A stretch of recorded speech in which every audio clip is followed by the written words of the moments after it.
If you're looking for how to improve your stamina, then this is the video for you. By the end of this video, you'll be able to run longer than David Goggins. You'll be able to run faster than Usain Bolt. You'll be able to swim the Bering Strait with no arms, no legs, and no water. Okay, you won't be able to do any of that, but you will have a systematic plan for how to improve your stamina for whatever sport that you are going to play. Young visionary, and I don't know where I am. I'm running blindfolded, like I ain't got a plan. You either steady living life, or you afraid to die. But if you don't take that leap, how you know that you can't fly? So I'm just Ladies and gentlemen, before we get started, make sure that you like this video, make sure that you subscribe to the channel, click the bell so that you never miss another video, and comment jump down below if you want a free bodyweight vertical jump training program. Today's question is from Moon, who says, how can you improve your stamina? Listen, guys, I'm going to give you a systematic plan for how to improve your stamina for basketball or for soccer or for whatever sport or activity that you want to partake in. Here's what you're going to do. Number one, the number one rule that we're going to follow through everything that I tell you in this video is that we need to progressive overload. You need to progressive overload through the three categories of stamina that I'm going to give you in this video, which just means you need to be doing more and more each time you go to work out. So, three categories of stamina. The category number one is long distance. And by long distance, I don't mean running 205 miles in 39 hours like David Goggins, the Navy SEAL, did. I mean long distance as in 2 miles or more like 1 mile. Okay, if we're doing basketball or soccer or sports that are high intensity sprints and cuts and pivots and everything like that, then you don't need to be out here training for 5Ks and 10K races. So 1 mile would be a good thing to try to improve on for overall cardiovascular health and endurance. So that's our first category, is long distance, aka not that long distance, 1 mile. So that's our first category, and I'll talk about how to improve all these in a second. Our second category is sprints. If you want to improve your stamina in basketball, then you want to improve your sprints. You want to improve the time of your sprints and how many sprints that you do.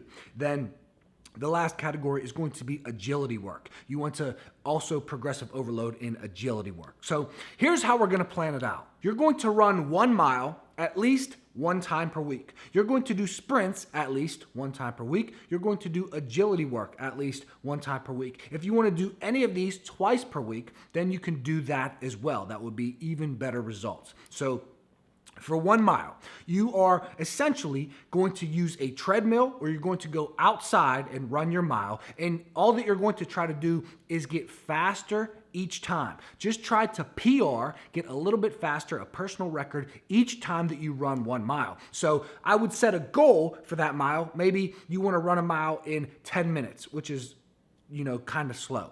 Then you want to set your next goal. Let me run it in 9 minutes and 45 seconds, then 9 minutes and 30 seconds, then 9 minutes and 15 seconds. Just continue to progressive overload and get faster and faster with that mile. With your sprints, you are also going to do these either on the treadmill or outside on a track or a field or in the grass or wherever you could do sprints. But the point is to progressive overload your sprints. One thing that I found very effective for myself is when I do sprints on a treadmill, I started running 8 miles an hour for 6 sprints on a treadmill, 30-second sprints, and then 1 minute rest. Okay, 8 miles an hour is not that fast. Okay, so I started slow.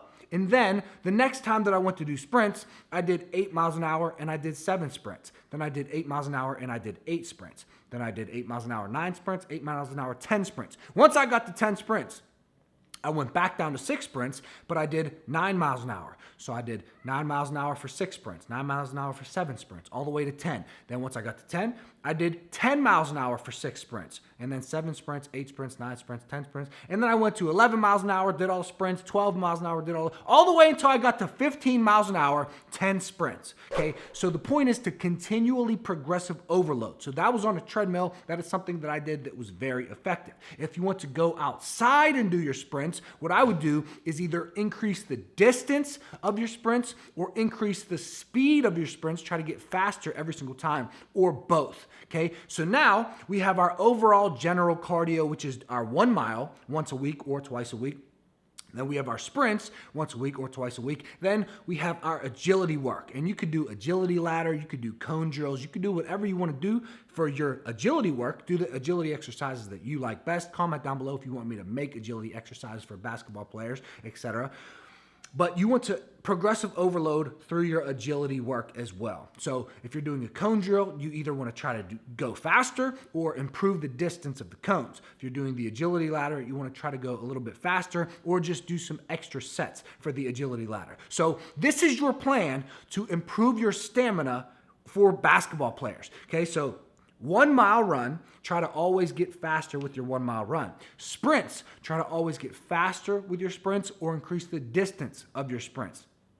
Agility work, try to do more sets of the agility work or just do them faster. So you are always trying to progressive overload, always trying to get faster at these 3 areas of cardiovascular endurance and stamina. So there is your plan. That is a good plan. And by the end of that plan, you will be ready to play basketball for as long as you need to play basketball and not get winded. All right, so there you have it. Like this video if you like it, subscribe to the channel, click the bell if you have not already, comment, jump down below in the comment section for a free vertical jump program, and take action because action is everything. Knowledge is not power. It is only potential power until you take action on what you know. The way that you get results in your life is not by thinking about having good stamina. It's by going out and doing it, going out and putting all of this into play in your life so that you get results. I will see you in the next video. Young visionary, and I don't know where I am. I'm running blindfolded, like I ain't got a plan. You either steady living life